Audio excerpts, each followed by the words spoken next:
সময়ের কসম কি বুঝি ভাই? সময় আমাদের জীবনের সবচেয়ে ইম্পর্টেন্ট জিনিস। আল্লাহ পাক অহেতুক কোনো বিষয় শপথ করবেন না তো। আল্লাহ পাক যখন কোনো কিছুর কসম করেন সবচেয়ে শ্রেষ্ঠ বিষয়ের কসম করেন। তাহলে আমাদের জীবনের সবচেয়ে শ্রেষ্ঠ বিষয় কি?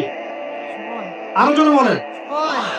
এই সময়টা আপনি একটু ঠান্ডা মাথায় বাসায় গিয়ে চিন্তা করেন। আজকে আপনার ভাই ওয়াজ করে গেছে, আমি একটু চিন্তা করি, আপনার আমার হায়াত সর্বোচ্চ হয়তো ৬০-৭০ বছর,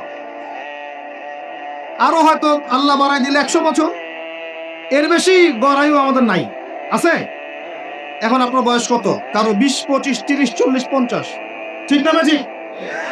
এখন আপনি বাসায় গিয়ে চিন্তা করে দেখেন, যদি আমাদের হায়াত হয় ৬০ বছর, আল্লাহ আমাদেরকে যেন দীর্ঘ নেক হায়াত দারাজ করে না। আমিন। আমাদের ভাইদেরকে, বোনদেরকে, ওলামায়ে কেরামকে, আমাদের নেতাদেরকে, সবাইকে আল্লাহ পাক দীর্ঘ নেক হায়াত দারাজ করো। এখন কথা হচ্ছে, যদি ধরে নেই যে আমাদের হায়াত ৬০ বছর, আপনার আমার বয়স থেকে কিন্তু ৩০, ৪০, ৫০ বছর অলরেডি চলে গেছে। এখন চিন্তা করবেন যে এই সময় যেটা চলে গেল, এই সময়ের মধ্যে আমি কতটুকু নামাজ পড়েছি, কতটুকু রোজা রেখেছি, যাকাত দিয়েছি, কতটুকু হজ ফরজ হয়েছে করেছি কিনা, দিনের পথে আমার অবদান কি, দিনের পথে আমার অবদান কি, আল্লাহর দিনকে যে আল্লাহ সাহায্য করতে বললেন আমি কি করেছি। এই চিন্তাটুকু বাসায় গিয়ে করেন। এর সাথে এই চিন্তাটাও করেন যে এই ৩০, ৪০, ৫০ বছরে আমরা গুনাহ করলাম কতগুলা, কতদিন নামাজ পড়ি নাই, কতদিন রোজা রাখি নাই, কতদিন সুদ খাইলাম, কতগুলো মেয়ের সাথে আমার সম্পর্ক ভাই, কতগুলো ছেলের সাথে আমি টাঙ্কিবাজি করি, দেবর ভাবি, এখন দেবর ভাবি, তারপর শালিদুল্লাহ ভাই, পরকিয়া কত কি চলতেছে। এখন মানুষ লিঙ্গ পর্যন্ত পরিবর্তন করে, নাউজুবিল্লাহ। জেনা, সুদ আর ঘুষ আর ব্যভিচার আর অশ্লীলতার সয়লাব চলতেছে আমাদের শহরগুলোতে। এই শীতকালীন মৌসুম বিভিন্ন জায়গায় ধুম ধারাক্কা গান বাজতেছে, দেখেন না আপনারা? শোনেন, যখন মানুষ ধার্মিক হয় তখন সমাজটা এরকম হয়। আপনি মনে করছেন নামাজ তো আমি ৫ ওয়াক্ত পড়ি, আমার তো কোনো সমস্যা নাই, রোজা তো আমি রাখি, কোনো সমস্যা নাই, সৎ কাজে আদেশ তো করতেছেন, অসৎ কাজের কোনো নিষেধ নাই। তখন সমাজটা কেমন হবে জানেন? সমাজটা হবে এমন, মসজিদে নামাজও হবে, পাশে পিকনিকের এরকম ঢোল তবলা বাজ। কারণ সৎ কাজে আদেশ তো আপনি করছেন, অসৎ কাজে নিষেধ নাই। সমাজ পরিবর্তন হবে তখনই যখন সৎ কাজের আদেশের সাথে সাথে বলেন অসৎ কাজে নিষেধও থাকবে। অমুসলিমরা কি করে করুক, ওইটা দেখার দায়িত্ব আমাদের না। মুসলমানের সন্তানরা যেন কখনো এরকম ঢাক ঢোল না পিটা, সারা রাত জেগে এগুলা করবা, মানুষের ঘুম নষ্ট, হার্টের পেশেন্ট আছে, এইটা আছে, ওইটা আছে। সামাজিক প্রতিবাদ করবেন, একদম সামাজিকভাবে প্রতিবাদ করবেন। এগুলো বন্ধ না করতে পারলে আমাদের সমাজের নূর নষ্ট হয়ে যাবে। এখন যে কথাটাই আসেন, এই ৬০-৭০ বছরে কত পাপ করেছে হিসাব নাই। এই পাপগুলো লিস্ট করেন, দেখেন চোখ দিয়ে পানি ঝরতে থাকবে। আমার কথায় নারাজ হচ্ছেন? এই পাপগুলো লিস্ট করেন, চোখ দিয়ে পানি ঝরবে, আল্লাহ আমাদেরকে মাফ করে দেন। সবাই বলি আমিন। কত কবিরা গুনাহ হয়েছে, কত সগীরা। তবে সন্তুষ্টির কথা এটাই, যদি এটা উপলব্ধি হয় যে না ভুল হয়ে গেছে, আপনি ওযু করে আসেন, ২ রাকাত নামাজ পড়েন, আল্লাহর কাছে ইস্তেগফার করেন, বলেন আস্তাগফিরুল্লাহ আল্লাযী লা ইলাহা ইল্লা হুয়াল হাইয়ুল কাইয়্যুম ওয়া আতুবু ইলাইহি। আল্লাহ পাক এক মুহূর্তে আপনার সব পাপ তো মাফ করে দিবেনই, সব গুনাহকে নেকি দিয়ে পরিবর্তন করে দিবেন। এখন শুনেন, সময়ের কসম বলতে আল্লাহ কি বুঝিয়েছেন ভাই, আমার সাথে বলেন। সময়ের গুরুত্ব, সময়ের, আরো আসতে বলেন, সময়ের, বলে আসরি মানে সময়ের কসম, মানে সময়ের গুরুত্ব। আমাদেরকে সময়কে গুরুত্ব প্রদান করতে হবে, আল্লাহ পাক তৌফিক দান করেন। আজকে বাসায় কি করব, হায়াতের হিসাব নিব, কি করেছি এত বছরে, আর কি পাপ করেছি, পাপগুলোর কথা মনে পড়লে তওবা করে ফিরে আসবো ইনশাআল্লাহ, আল্লাহ পাক তৌফিক দান করেন। আর এখন বাকি সময় যতটুকু হায়াত আমাদের বাকি আছে, আমাদের কি কর্তব্য বলেন ভাই? আমাদের কর্তব্য কি এতটুকুই যে যেভাবে জীবনযাপন করছি এইটুকুই করব, না আমাদের আরো কোনো কর্তব্য আছে? কথা কি বোঝা যায় না? যদি আমাদের কর্তব্য কি বলেন? ১ নাম্বার, আমরা নিজেরা আগে আল্লাহ পাকের কোরআন এবং নবীর সুন্নতের উপর আমল করবো ইনশাআল্লাহ, রাজি আছি? ২, আমাদের পরিবারকে এর উপরে প্রতিষ্ঠা করবো ইনশাআল্লাহ, রাজি আছি? 3, আমাদের সন্তানদেরকে কোরআন সুন্নাহ অনুযায়ী বড় করবো ইনশাআল্লাহ, রাজি আছি? 4, আমাদের অর্থনীতি হবে হালাল কোরআন সুন্নাহ ভিত্তিক, রাজি আছি? 5, আমাদের শিক্ষা হবে কোরআন সুন্নাহ ভিত্তিক, রাজি আছেন? আমাদের সামাজিক যে সিস্টেম এটা হবে কোরআন সুন্নাহ ভিত্তিক, রাজি আছেন? এর উপরে আমি গেলাম না। সমাজ পরিবর্তন হলে উপরটা এমনি পরিবর্তন হয়ে যাবে ইনশাআল্লাহ, অটোমেটিক্যালি। বলে আসরি, সময়ের কসম। আরেকটা বিষয়, সময়ের কসম বলতে আল্লাহ পাক এটাও বুঝিয়েছেন, একটু অতীতের দিকে তাকায় দেখেন। কোন দিকে? অতীতের দিকে, পাস্টের দিকে তাকান, অতীতের দিকে তাকান। যুগ যুগ ধরে একটা সুন্নতের দিকে আপনি তাকান, যে পৃথিবীর শুরু থেকে কিয়ামত পর্যন্ত আল্লাহ পাকের একটা সুন্নত আছে। আল্লাহর সুন্নত কি? আল্লাহর সুন্নত এটা প্রত্যেক যুগে যুগে যে বা যারাই আল্লাহর বিধান মেনে চলেছে, আল্লাহ পাক তাদেরকে দুনিয়াতেও সমৃদ্ধি দিয়েছেন, পরকালে জান্নাত দিয়েছেন। সুবহানাল্লাহ। আর দুনিয়াতে প্রত্যেক যুগে যুগে যে বা যারাই আল্লাহর বিধান মানে নাই, রাসূলের বিধান মানে নাই, আল্লাহ দুনিয়াতে লাঞ্ছিত করেছেন, পরকালে জাহান্নাম দিয়েছেন। পরে নাউজ হবে। আমার কথা বুঝতে পারলেন ভাই? আরো একবার রিপিট করছি, আল্লাহর সুন্নত কি? আল্লাহর সুন্নত হচ্ছে প্রত্যেক যুগে যুগে যে বা যারা এবং তার রাসূলের বিধান মেনে চলেছে, আল্লাহ দুনিয়াতেও সুখী করেছেন, পরকালে জান্নাত দিয়েছেন। প্রত্যেক যুগে যুগে যে বা যারাই দুনিয়াতে আল্লাহ এবং তার রাসূলের বিধান মেনে চলে নাই, দুনিয়াতেও লাঞ্ছনা, পরকালেও বলেন লাঞ্ছনা। এখন একটা এক্সাম্পল দেই, নূহ আলাইহিস সালামের যুগ দেখেন, যারা আল্লাহর বিধান মেনেছে আল্লাহ নাজাত দিয়েছেন, মানে নাই ডুবিয়ে মেরেছে। ঠিক আছে কথা? মূসার যুগ দেখেন আলাইহিস সালাম, আল্লাহর বিধান মেনেছে, বনু ইসরাইলকে নাজাত দিয়েছেন, মানে নাই ফিরআউনকে ডুবায় মেরেছে। দেখেন আপনি শুআয়বের কওমকে দেখেন, শুআয়ব আলাইহিস সালামের কওম, কওমে মাদিয়ান, আল্লাহর বিধান মেনেছে, যারা আল্লাহ পাক নাজাত দিয়েছেন, মানে নাই ভূমিকম্প দিয়ে ধ্বংস করেছে। কওমে লূত, কিছু মানুষ বিধান মেনেছে, আল্লাহ নাজাত দিয়েছেন, মানে নাই, আল্লাহ রব্বুল আলামিন লূত আলাইহিস সালামের কওমকে একদম আসমানে উঠিয়ে পাথর নিক্ষেপ করে থেতলা করে আবার উল্টা দিকে দাফন করে দিয়েছেন। এদের বাপ ছিল সমকামী, ছিল সমকামী, যে সমকামিতা এখন ছড়িয়ে পড়ছে আপনাদের মধ্যে। আল্লাহ পাক আমাদেরকে হেফাজত করেন। একইভাবে নবী সাল্লাল্লাহু আলাইহি ওয়াসাল্লামের যুগ তাকান, এই যে আবু জাহেল, আবু লাহাব, উতবা, শাইবা, রাবিআ, এরা আল্লাহর বিধান মানে নাই, আল্লাহ ধ্বংস করেছে। আবু বকর, ওমর, ওসমান, আলী রাদিয়াল্লাহু আনহু আজমাইন, তারা মেনেছেন, আল্লাহ দুনিয়াতে সমৃদ্ধি দিয়েছেন, পরকালে জান্নাত। বুঝাতে পারলাম কি ভাই? বলে আসরি মানে কি বুঝাতে পারলাম?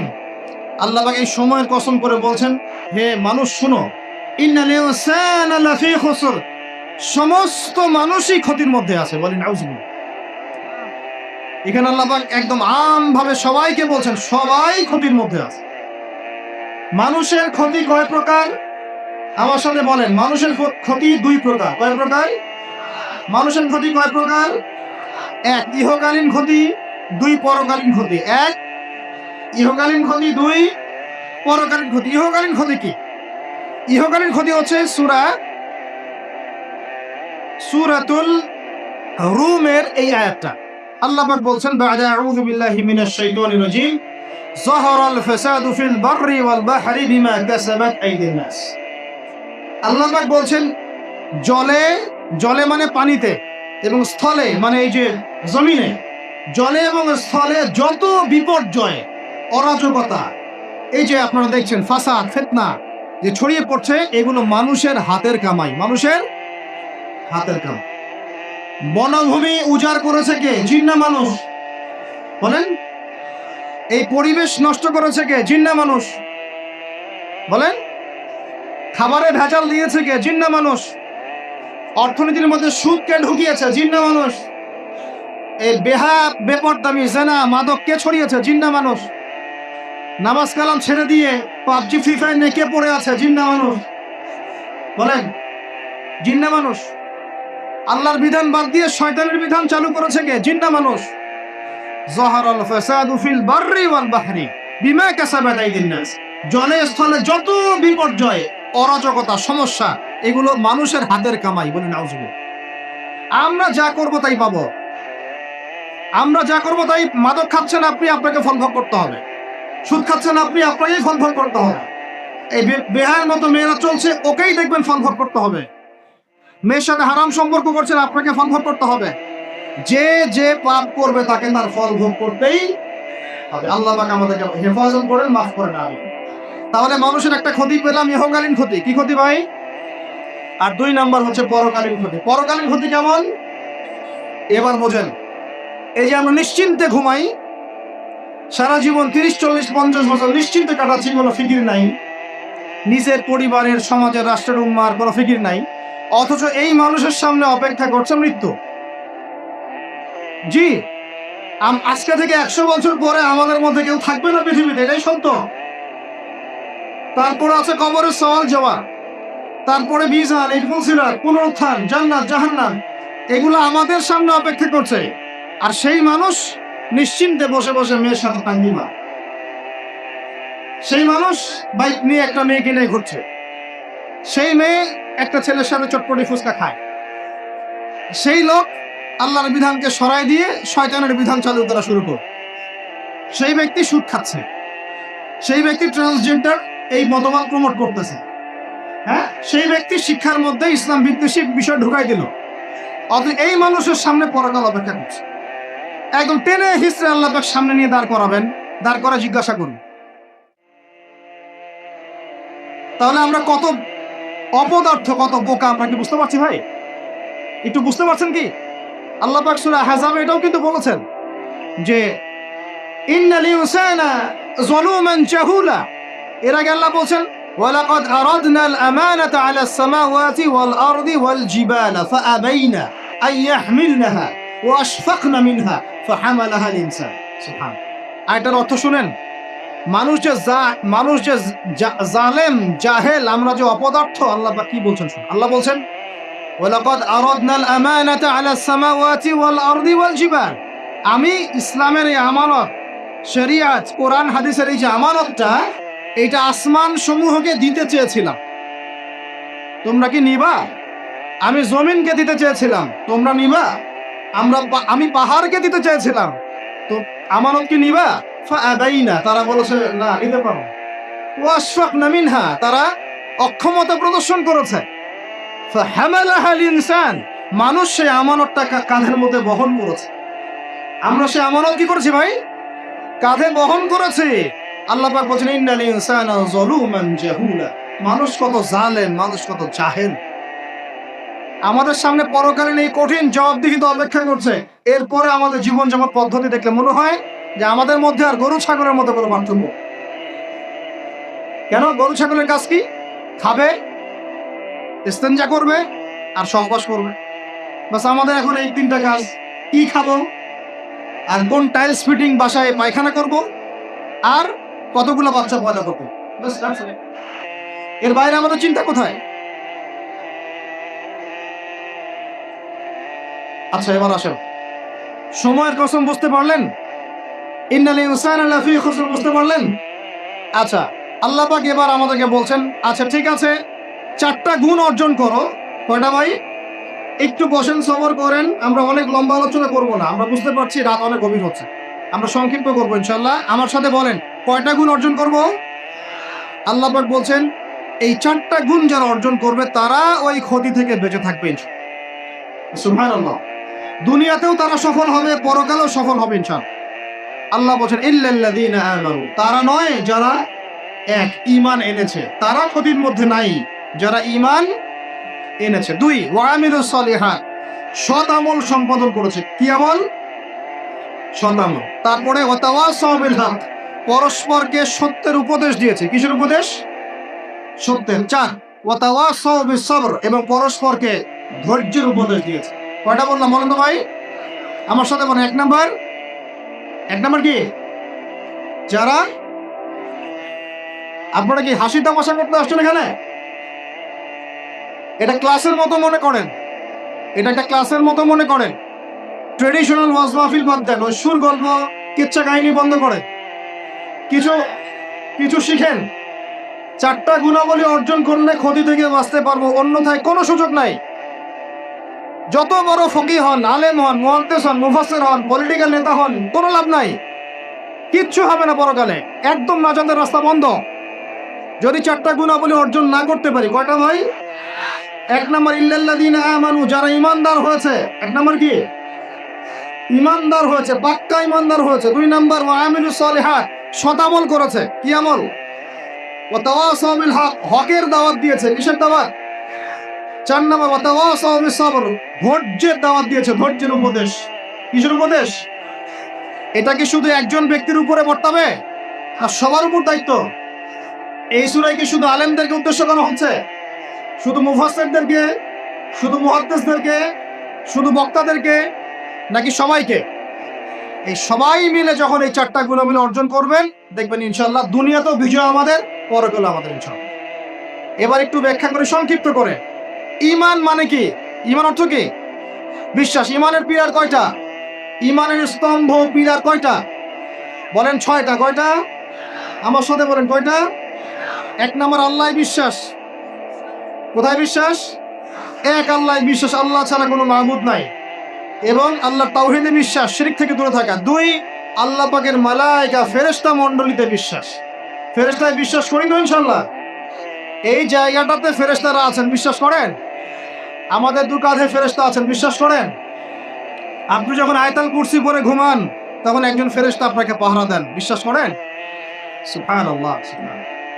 এরকম অগণিত অসংখ্য ফেরেশতা আছে আল্লাহ পাকের। কতগুলা? এই আরশে আজিম, এই আমরা বলি আরশে আজিম, নিচে একটা জায়গা আছে সপ্তম আসমানের উপরে, তার নাম হলো বাইতুল মামুর। কি নাম? বাইতুল।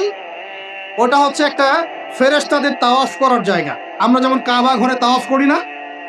করি না? কারা কারা করেছেন হাত তোলেন। মাশাআল্লাহ, মাশাআল্লাহ। আল্লাহ পাক আরো বেশি করে তৌফিক দান করেন। আর যারা করে নাই তাদেরকেও তৌফিক দান করেন। আল্লাহ পাক সবাইকে হজ করার তৌফিক দান করেন। শোনেন, তবে একটা কথা বলে রাখি, ওই হজ উমরা সফরে গিয়ে, প্রসঙ্গ অন্যদিকে চলে যাচ্ছে, ওই জন্য বলতে যাচ্ছিলাম লম্বা করে, হজ উমরা সফরে গিয়ে এই মোবাইল ফোনগুলো নিয়ে যাবেন না। এই বাটন ফোন নিয়ে যান। এই মোবাইল ফোন হজ উমরা সফরে নষ্ট করে ফেলেছে।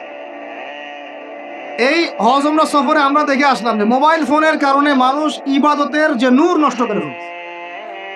ওখানে কেউ সেলফি, শোডাউন, এইটা ওইটা, আল্লাহ মাফ করে না।